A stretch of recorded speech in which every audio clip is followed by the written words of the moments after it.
Friends, I welcome you to my channel. Before listening to this story, I will ask you to like and subscribe. It is not difficult for you, but it is pleasant for me. And we're starting. Dorian stood in a long queue at the airport check-in and looked at the beautiful profile of his beloved wife Salome.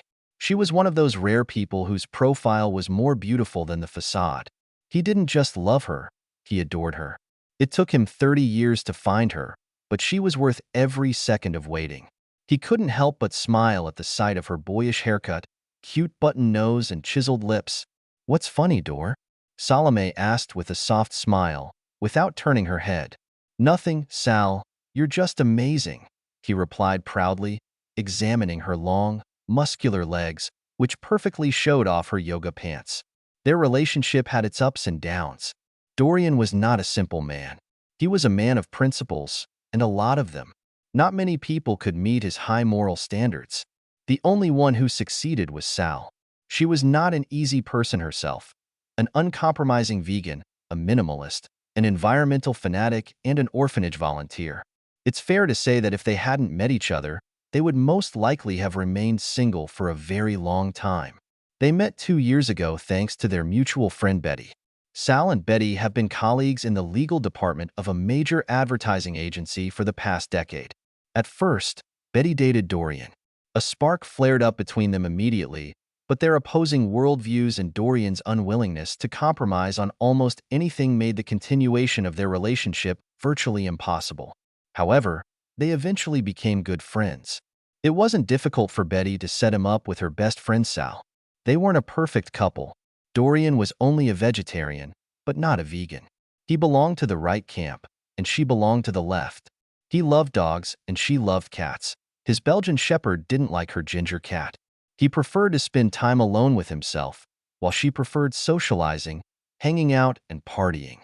However, the commonality between them exceeded the differences, and love broke out instantly. 10 months after the first date, they got married. The first wedding anniversary is to be celebrated in 2 weeks. A month ago, Sal stopped taking birth control pills. They were ready to have children of their own.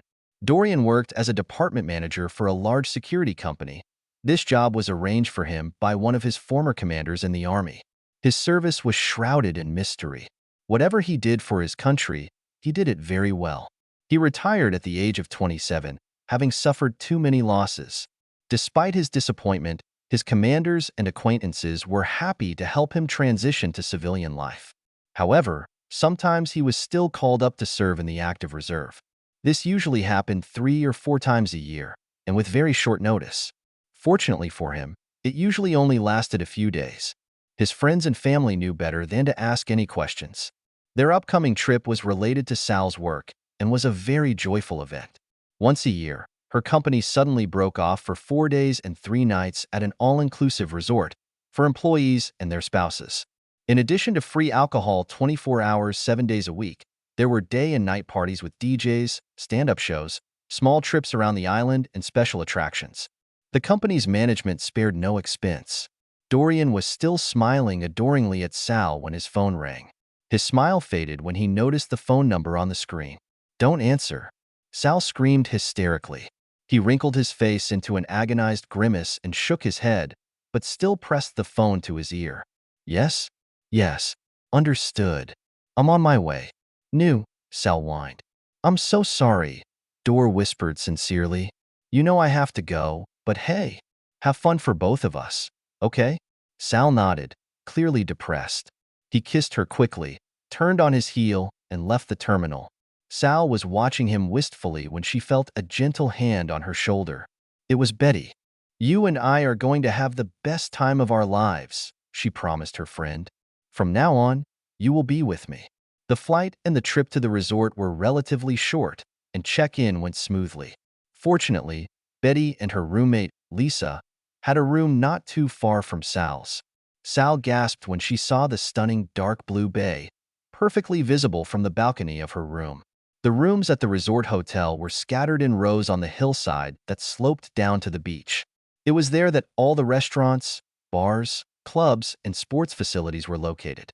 Fortunately for Betty and Sal, their room wasn't too high up the hill, otherwise climbing back up the stairs might have been tedious. After a quick shower and changing clothes, Sal met up with her friends and they went down to the dining room to have lunch. Then we went to the bar. When they returned to Betty and Lisa's room, they were in high spirits. They were followed uninvited, with mischievous smiles, by Oscar and Ben, the young copywriters who lived in the next room. Oscar took out a huge joint and asked if they wanted to celebrate. The girls giggled and nodded enthusiastically. "Where did you get it?" Betty asked in surprise. "The attendant who brought our luggage asked if we needed anything else," he replied smugly. "And now we are provided with everything necessary for the duration of our stay here."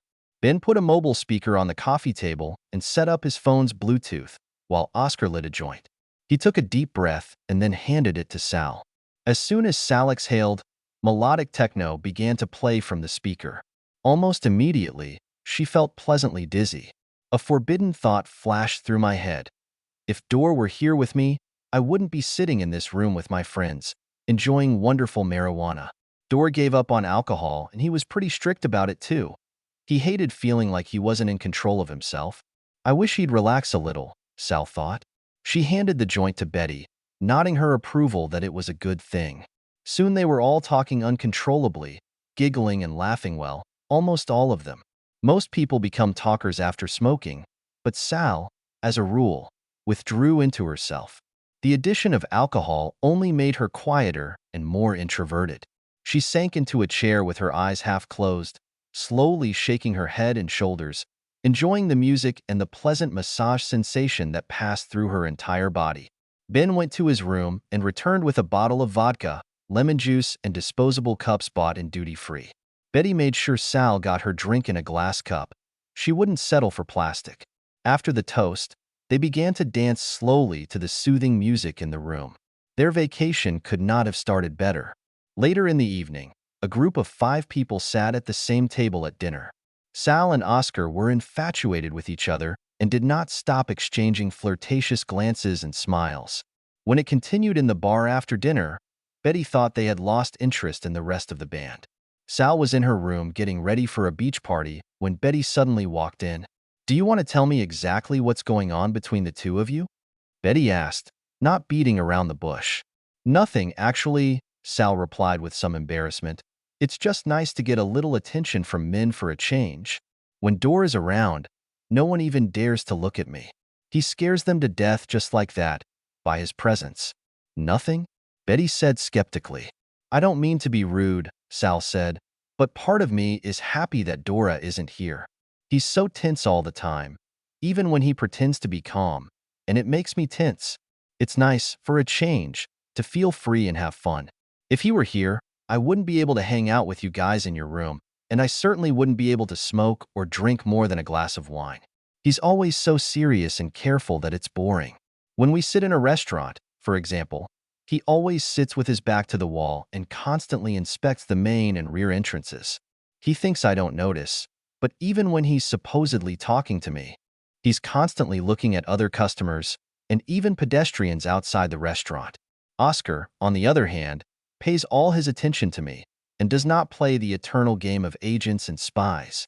"It's not really a game," Betty said sternly. "It's not just that he's used to acting like this. There is a possibility that someone is watching him. I know, but he's not here right now. He left, and I was left alone.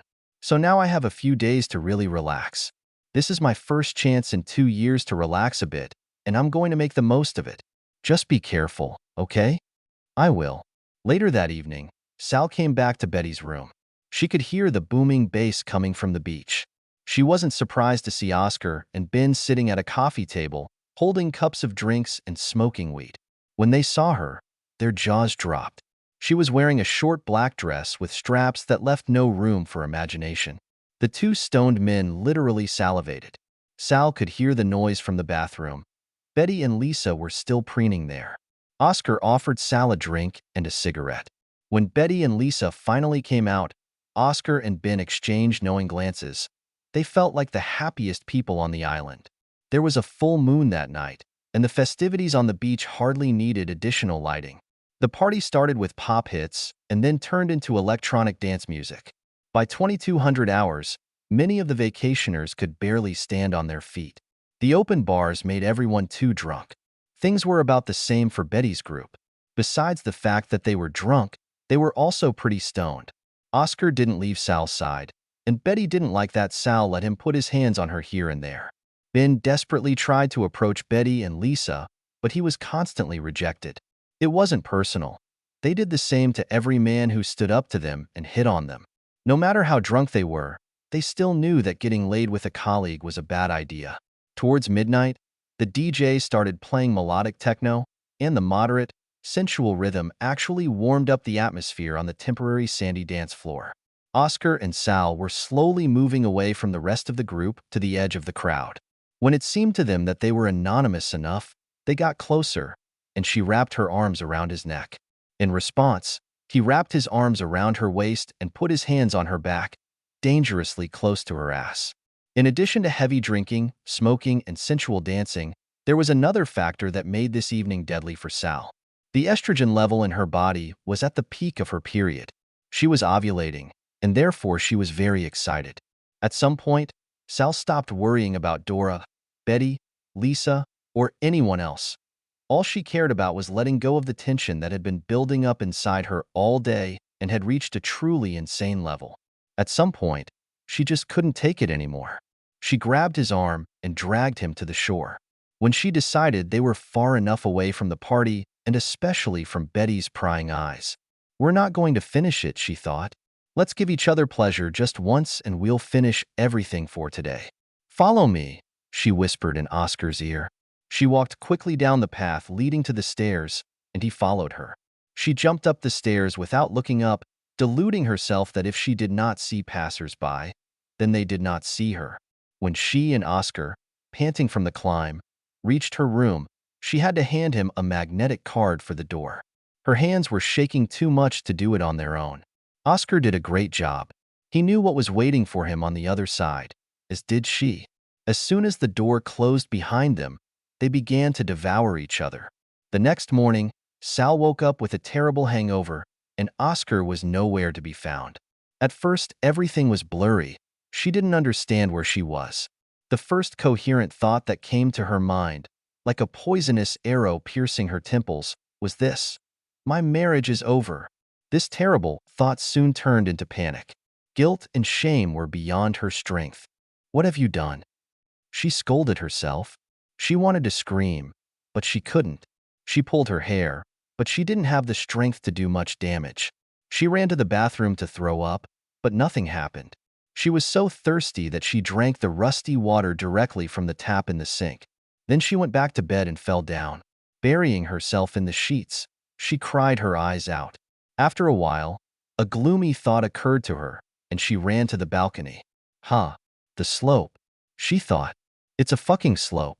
I can't even get killed. Desperate and broken, she returned to bed and lay there for several hours without moving. In all the possible scenarios she's been running through in her head, Dor will eventually find out what happened. The only way out is to confess, but he probably won't forgive her. And even if he forgives, their relationship will never be the same. Dorian would no longer trust her, and with good reason. Even she didn't trust herself. She honestly asked herself if she would be able to forgive Dora's infidelity under similar circumstances, and the answer was no. At breakfast, Oscar and Ben learned that they were no longer welcome at the girls' table. They were very disappointed, but did not make a scandal. After lunch, Betty and Lisa rented a car and drove to the other side of the island to see the attraction called Pink Beach. They discussed whether to invite Sal, but decided not to invite her. She didn't come out for breakfast and lunch, and they decided that she needed to be alone. On the way there, they picked up two young Italian hitchhikers. The Pink Beach was in a secluded location, half an hour's walk from the nearest parking lot. The effort was worth it. The pink sand was not only pleasant to look at, but also uniquely soft. On the way back, they stopped at a vegan restaurant and ordered a takeaway for Sal. They also managed to buy a couple of morning-after birth control pills for her. At first, Sal didn't open the door for them, but after Lisa almost knocked the door down with her fists, Sal gave up and let them in. She looked terrible. Unkempt hair, a swollen, red face that spoke of numerous tears, and the smell of alcohol, indicating that she had not taken a shower since the previous day. Betty and Lisa burst in and wrapped their friend in a long shared hug. It took a lot of persuasion, but Sal finally agreed to take a shower and then eat something. However, she categorically refused to go down to the dining room with them. She didn't want to see knowing looks and hear whispers. Completely sober and unable to sleep, Sal spent a long and painful night. Her mind was racing, asking difficult questions and giving no answers. How would she tell him? How much will she tell him? How could she convince him that it was an isolated mistake and that she would do anything to atone for her guilt? Finally, after all the mental anguish, she came to a painful decision. She was a practical girl. If she was destined to lose her husband, then there was nothing left to do but live on, despite all the grief that she would experience. The next day, during lunch, Betty and Lisa were surprised to see Sal burst into the dining room in a floral sundress, looking great and smiling. She avoided looking at the other diners. Lunch went well, and she even joined them at the final party on the beach in the evening, but this time she avoided drinking and smoking.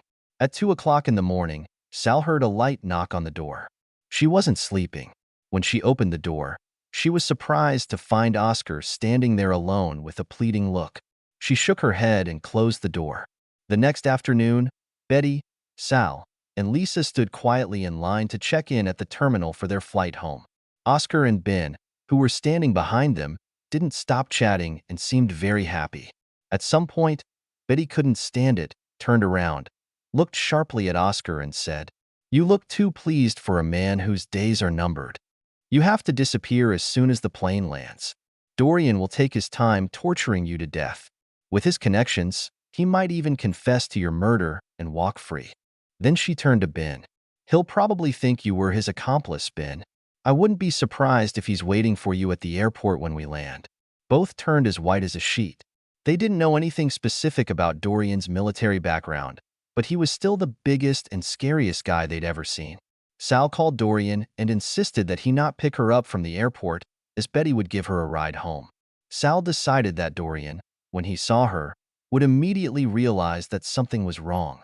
She didn't want them to end up in a ditch on the side of the road. Dorian was in the kitchen cooking dinner when Sal entered the house. He dropped everything and ran to hug and kiss her and realized that something was wrong when she avoided his lips and instead turned her cheek.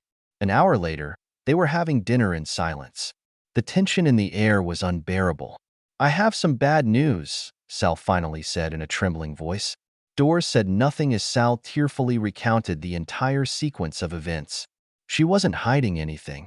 She repeated and emphasized that it was an isolated incident, a combination of alcohol, illegal substances, a special day in her menstrual cycle, and that she would do everything to deserve his forgiveness and a second chance.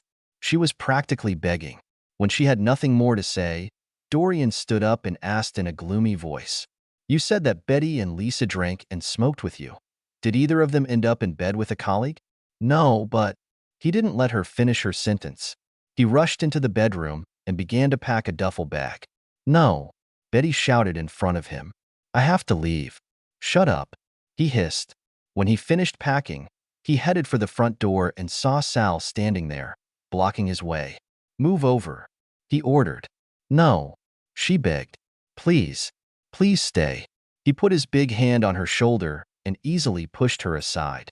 He was about to open the door when she grabbed his arm with all her might and whined. Her tears and pain reached him, and he froze. Sal lowered his hand, seeing how his broad shoulders were shaking. She raised her hand to his back and almost touched his shoulder, but was afraid to do so, so she just held her hand over his trembling body. She wanted so much to hug him tightly and never let go, but she knew it wouldn't help. She knew that if he ever decided to return to her, it would be because he wanted to, and not just as a reaction to his wife's pain. He lingered, but eventually left. Dorian was about to drive to the motel when he suddenly changed his mind and made a U-turn. He needed to hear a different version of Sal's story from someone he could trust, and he also didn't want to be alone. When Betty led him into her apartment, a cup of coffee was waiting for him.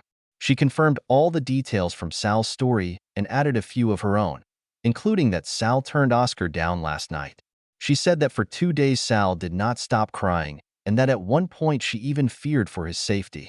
She also begged him not to pursue Oscar because he wasn't worth the effort, and said she doubted if he would even show up for work on Monday. Dorian sat gloomily for an hour, staring at the floor in silence. Finally, he got up, went into the guest room, and closed the door behind him. Betty didn't think this was the right time to ask him for forgiveness or to move on with her life. He needs time to digest everything. At noon the next day, when Dorian still did not leave the room and did not answer her knock, she put a tray of food near the door and informed him that she was going to check on Sal. Sal was in worse shape than she had been 2 days ago. It took Betty a long time to convince her to eat and drink something. Fortunately, she was too weak and apathetic to resist when Betty dragged her into the bathroom and put her in the tub. Closing the bathroom door behind her, Betty collapsed on the floor and burst into tears. The two people she loved the most were in a terrible situation, and there was nothing she could do to help them. The next day, Dorian had not yet left the guest room when Betty returned from work. She decided to cook dinner, which included all his favorite vegetarian dishes, as well as a special baked salmon. She smiled to herself with pleasure when she heard his bedroom door open and then the bathroom door close. Sitting down at the dining table, he looked almost as usual. He even smiled and talked more than usual. After dinner, they sat in the living room with a bottle of wine. "What are you planning to do?" Betty asked. "Get a divorce. Isn't it too hasty? She cheated on me at the first opportunity. If you hadn't gotten those pills for her, she'd be carrying a bastard in her womb right now. She made a terrible mistake, but she's only human. She won't make that mistake again. The hell with it. Having changed once, she won't stop. You don't believe in this cliché. I definitely do. She will never drink or smoke without you around. I doubt she'll go anywhere without you at all, except for work. For this to happen again, it doesn't have to be the same circumstances. There just have to be the right circumstances." Betty tilted her head and gave him a questioning look, but he just looked at her meaningfully and smiled slyly. "Everyone deserves a second chance," she said, "not a third, but a second. Sal deserves another chance. I'll throw her to the wolves myself if she slips up again. I've known her for 10 years. She's a good person, and she loves you very much. Even good people cheat, and it's the same bad thing. They don't deserve special treatment. I really think you're wrong, not just about all of us humans, but especially about Sal. We can all make critical mistakes if the circumstances are right or wrong, I suppose. Why didn't you and Lisa make such a mistake? You're not even married." "Well, not being married, we couldn't make this particular mistake. Although, of course, we had fun. But not with colleagues, and I'll bet my life that you used protection." "Always bet on Betty," she said mischievously. "I'll tell you what," she said after a pause. "Give her another chance, at least for a week. If you decide after this week that you can't go on, I'll understand. But at least try for both of you, as well as for me. I love you both very much. I will do anything to keep you together." "For everything? For anything? I have an idea, but I don't think you'll like it. Do you want to bet?" Sal was standing in the kitchen, chopping vegetables for dinner. Betty had already informed her that Dorian had decided to give her another chance and would be returning home that evening. When she heard the sound of the front door opening, she turned around warily. At first, Dorian stood at the entrance and looked tense, but as soon as he smiled at her, she dropped everything, ran to him, jumped on him, wrapped her legs around his waist and covered his whole face with kisses. He tried to avoid it the way one avoids licking a loving puppy and just gently stroked her back. The dinner was pleasant, and Sal didn't feel any resentment from him. For the first time in a week, she was happy and hopeful. That night, in bed, he politely refused her advances. "It's too early for me," he explained, and she understood him. She didn't fool herself into thinking that in a moment everything would be back to normal. She had so much patience in the world because there was hope. In the following days, they went to dinner and shopping, hugged each other on the couch in front of the TV every night, even kissed and lightly caressed. Everything looked promising. However, on Friday evening, Dorian dropped a bomb. They were huddled together on the couch in front of the TV when Dorian suddenly said, "I have some bad news." Sal flinched and then looked at him warily. "When Betty convinced me to give you another chance," he said in a cold voice, without taking his eyes off the TV screen, "it was done on the condition that you would feel my pain." Salome tilted her head in confusion. "We can only move on if I get even," he said. What? Sal stuttered. I'm going to spend the weekend with Betty. If you can come to terms with it when I get back, maybe we can really start over. She would never dare to hurt me like that. He wouldn't dare. That was my only condition, and she has already agreed. I'll leave tomorrow night and come back Sunday evening. We can continue from now on. No, please don't. This is crazy. She's my best friend. Please don't do this to me. Dorian got up and went into the bedroom, leaving Sal crying on the couch. Eventually, she managed to fall asleep there, thinking it was just a cruel experiment. They just want to test me, she told herself. It's just some kind of mean revenge. In fact, there will be nothing between them. The next evening, Sal stood in her bedroom and watched her husband pack his duffel bag. No need, she whispered one last time before he left the house. She ran to the living room window and watched him get into the car and drive away. Part of her still believed that this was just an evil prank. When she saw him leaving, she took the keys and ran to her car. Dorian had just entered the lobby of Betty's house when Sal appeared on the street. She parked at the curb in front of the building and looked towards the apartment on the 7th floor. She saw that the light in the living room was dim. I saw the shadows of figures flickering on the walls. About 20 minutes later, the lights in the living room went out and Betty's bedroom went on. Another minute, and the whole apartment went completely dark.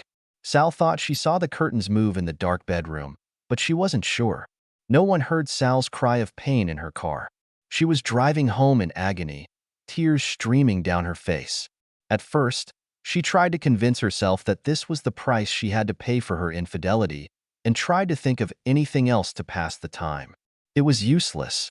Her thoughts went back to her husband and her best friend. She imagined them pleasuring each other in bed, Betty screaming with ecstasy. At some point, her envy and self-torture turned into madness. She fantasized about taking a kitchen knife, running into Betty's apartment, and stabbing her to death when she opened the door. She even considered taking one of the pistols from Dorian's safe and shooting them both in the head, but she knew that he had taken the key to the safe with him. He always did that. Yes, I screwed up big time once, she said out loud, her voice full of disgust. But not with my fucking best friend, who also turned out to be an ex. She called Dorian on his cell phone, but he didn't answer. Then Betty called, but all her numbers were transferred to voicemail. I even called Lisa, but she didn't answer. Sal was too upset to realize how late it was. Each rejection was a personal rejection, another part of the conspiracy against her. Finally, in utter despair, she called Oscar. He arrived pretty quickly and turned out to be an impeccable gentleman. He patiently listened to her frantic screams and explanations, handing her a glass of water. When she clung to his lap, still trembling, he gently patted her shoulder. When she calmed down a little, he kissed her comfortingly on the head, assuring her that everything would be fine. When he saw that the first kiss had helped, he kissed her on the cheek again. He didn't resist when she suddenly kissed him wildly. In the bedroom, they repeated all their exercises from last night, but this time it was even more exciting and enjoyable. During the night, Sal woke up from a deep sleep because the light came on in her bedroom. Why does this idiot turn on the light when he goes to write? She thought. She turned around in bed and felt her hand touch someone's body. If he's still in bed, then who turned on the light? She thought with horror. She propped herself up on her elbows and stared painfully at what appeared to be two figures. After a few agonizing seconds, her sleepy eyes were finally able to adjust to the light. She saw Dorian and Betty standing at the foot of the bed and looking at her naked body. Betty looked furious, and Dorian looked at her with pity and disgust, as if watching a gazelle being torn apart by a hyena. "You owe me $500, he said to Betty, not looking at her. "Yes, I should," she replied coldly. "You're right. I wouldn't have believed it if I hadn't seen it with my own eyes.